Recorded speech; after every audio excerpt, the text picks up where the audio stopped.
महोदय मैं पुनः इस चीज कहना चाहूंगा महोदय, 30 सेकंड 45 सेकंड का समय चाहूंगा। आदरणीय परम श्रद्धेय, सीजीएल का मामला अभी भी गर्म है। यदि सरकार को लग रहा है वो सच्चे हैं तो सांच को आंच क्या करा लीजिए जांच, सांच को आंच क्या करा लीजिए जांच। और अब कब तक बहाना दीजिएगा कि ये विपक्ष की साजिश है? विपक्ष के सारे पे छात्र सड़कों पे नहीं है, सपने टूट रहे हैं, सपने नेशनल नाबूद हो रहे हैं, इसीलिए छात्र सड़कों पर है। और याद रखिएगा, उनके सपनों के बीच कोई आएगा, पहाड़ आए, दरिया आए या चट्टान आए, छात्र टकराएंगे महोदय। मैं फिर कहूंगा, यदि आप सच है तो सच को आंच क्या कराइए जांच, सीजीएल की जांच हो। मैं पुनः कहूंगा, खतियान आधारित स्थानीय नीति, विस्थापन नीति पुनः समीक्षा करते हुए लागू कैसे हो, उस दिशा में राज्य को बढ़ना चाहिए। महोदय, यदि वास्तव में मैया सम्मान की राशि 2500 रुपए सम्मान है तो मैं चाहूंगा हम लोग एक सार्थक दिशा में बढ़िया महोदय। आज जितने भी माननीय हैं उनको बस की सुविधा दी जाए, जितने भी माननीय हैं अपने घर से ट्रेन की सुविधा से सदन आए, जितने भी माननीय हैं वो अपना टीए भत्ता का त्याग करे, जितने भी माननीय हैं यह जांच हो कि उनके बच्चे सरकारी स्कूलों में पढ़ते हैं या गैर सरकारी स्कूलों में पढ़ते हैं, निजी स्कूलों में पढ़ते हैं, इस विषय का भी जांच हो। अगर उसमें अगर कसौटी में उतरते हैं हम कहेंगे ये मैया सम्मान योजना है, और नहीं तो इसे केवल और केवल जिस सपने के साथ ये राज्य अलग हुआ था वो सपना कहीं ना कहीं अधूरा होगा महोदय। 2500 रुपया सम्मान की कसौटी नहीं होगा। सम्मान तभी होता है जब समानता से आता है, समानता है तभी सम्मान है। अगर समानता नहीं है महोदय तो किस सम्मान की आप बात करते हैं? अध्यक्ष महोदय, आदरणीय मुख्यमंत्री को दोबारा बहुमत से चुनकर आने के लिए भी धन्यवाद। माननीय वित्त मंत्री के द्वारा अनुपूरक बजट, द्वितीय अनुपूरक बजट जो 4,833 करोड़ 39 लाख लाया गया है, जबकि यही सरकार ठीक कुछ दिन पूर्व प्रथम अनुपूरक बजट, माफ कीजिएगा, प्रथम अनुपूरक बजट 4,833 करोड़ 39 लाख का लाया गया था। और आज पुनः द्वितीय अनुपूरक बजट जो कि 11,697 करोड़ 45 लाख की राशि लेकर आए हैं।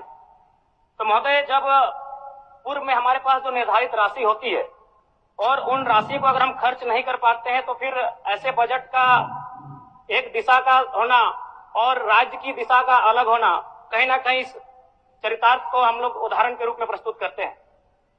महोदय, बजट की सार्थकता तभी आम व्यक्ति को समझ में आएगी जब एक गांव का सबसे गरीब व्यक्ति, गंगवा की पत्नी गंगिया, अपनी गठरी में बाजार के बजट को रख पाए। आज तमाम माननीयों ने, हमने भी सोचा था कि पक्ष की तरफ से विषय को रखा जाएगा, विपक्ष वाले तर्क को प्रस्तुत करेंगे और इसी बीच मैं एक नया नवेला युवा सीखने का कार्य करूंगा। लेकिन मैक्सिमम समय इन्होंने दिशाहीन मुद्दों पे रखा। तो मैं, चूंकि मैया सम्मान योजना मूल बिंदु रही, केंद्र बिंदु रही, किसी ने उसे सम्मान कहा, नारियों का सम्मान कहा, महिलाओं का सम्मान कहा, हम लोग भी महिलाओं के सम्मान के पक्षधर हैं। हमारे एक भाई कह रहे थे कि 2500 रुपए की राशि जब एक स्कूल कॉलेज में पढ़ने वाली बहन को दिया जाएगा तो उससे वो स्कूल कॉलेज कागज, कॉपी, कलम की सामग्री लेगी। मैं कहना चाहूंगा, अगर आप उसे स्कूल कॉलेज जाने से पहले अगर 2500 रुपए देंगे तो उसे आप निकम्मा और आलसी बनाएंगे। यदि आपको उस राशि को देना है तो उसके स्कूल कॉलेज जाने के बाद दीजिए, स्कॉलरशिप के रूप में दीजिए। मैं आज पुनः कहूंगा, क्योंकि आप सत्ता पक्ष में हैं, आप संभवतः अपने इस विषय को बचाएंगे, आप अपना पक्ष रखेंगे कि आपने मैया सम्मान योजना एक महान कार्य किया है। लेकिन मैं फिर कहूंगा, 18 साल, 25 साल, 30 साल की लड़कियों को जो आप फ्री में 2500 रुपए दे रहे हैं, आप उनकी प्रतिभा को हनन कर रहे हैं, आप उनकी प्रतिभा को नकारात्मक दिशा में ले जाने कार्य कर रहे हैं महोदय। मैं इसे आप स्कॉलरशिप का रूप दीजिए। आपको 2500 रुपए देना है, स्कूल से पहले देंगे ना। मैं कह रहा हूं, मैं भी, मेरी भी सैकड़ों बहनें हैं गांव में, अगर आप स्कूल जाने से पहले 2500 रुपए उनके हाथ में देंगे, उस पैसे को वह गलत कार्यों में, गलत नहीं कहेंगे, कुछ ऐसे कार्यों में खर्च करेंगी जो लुभावनी हो। स्कूल जाने के बाद, अटेंडेंस के बाद अगर आप देंगे स्कॉलरशिप के रूप में तो वो बहन स्कूल तक जाएगी। दूसरा सवाल और एक महत्वपूर्ण विषय महोदय। एक मिनट माननीय सदस्यगण, सभा की सहमति हो तो सदन की कार्रवाई समाप्त होने तक समय बढ़ाई जाए। बोलिए। अब समाप्त करिए, बोलिए। महोदय, यदि वास्तव में मैया सम्मान की राशि 2,500 रुपये सम्मान है, तो मैं चाहूंगा हम लोग एक सार्थक दिशा में बढ़िया महोदय। आज जितने भी माननीय हैं उनको बस की सुविधा दी जाए, जितने भी माननीय हैं अपने घर से एक ट्रेन की सुविधा से सदन आए, जितने भी माननीय हैं वो अपना टीए भत्ता का त्याग करे, जितने भी माननीय हैं यह जांच हो कि उनके बच्चे सरकारी स्कूलों में पढ़ते हैं या गैर सरकारी स्कूलों में पढ़ते हैं, निजी स्कूलों में पढ़ते हैं, इस विषय का भी जांच हो। अगर उसमें अगर कसौटी में उतरते हैं, हम कहेंगे ये मैया सम्मान योजना है, और नहीं तो इसे केवल और केवल जिस सपने के साथ ये राज्य अलग हुआ था वो सपना कहीं ना कहीं अधूरा होगा महोदय। 2,500 रुपया सम्मान की कसौटी नहीं होगा।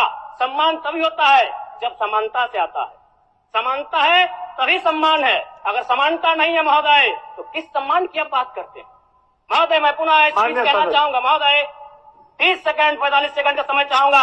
आदरणीय परम श्रद्धेय, सीजीएल का मामला अभी भी गर्म है। यदि सरकार को लग रहा है वो सच्चे हैं तो सांच को आंच क्या करा लीजिए जांच, सांच को आंच क्या करा लीजिए जांच। और अब कब तक बहाना दीजिएगा कि ये विपक्ष की साजिश है? विपक्ष के सारे पे छात्र सड़कों पे नहीं है, सपने टूट रहे हैं, सपने नेशनल नाबूद हो रहे हैं, इसीलिए छात्र सड़कों पर है। और याद रखिएगा उनके सपनों के बीच कोई आएगा, पहाड़ आए, दरिया आए या चट्टान आए, छात्र टकराएंगे महोदय। मैं फिर कहूंगा यदि आप सच है तो सच को आंच क्या कराइए जांच, सीजीएल की जांच हो। मैं पुनः कहूंगा खतियान आधारित स्थानीय नीति, विस्थापन नीति पुनः समीक्षा करते हुए लागू कैसे हो उस दिशा में राज्य को बढ़ना चाहिए। और महत्वपूर्ण विषय महोदय, मैं ये कहना चाहूंगा, हो गया माननीय जयराम कुमार जी, हो गया। धन्यवाद महोदय। सरकार के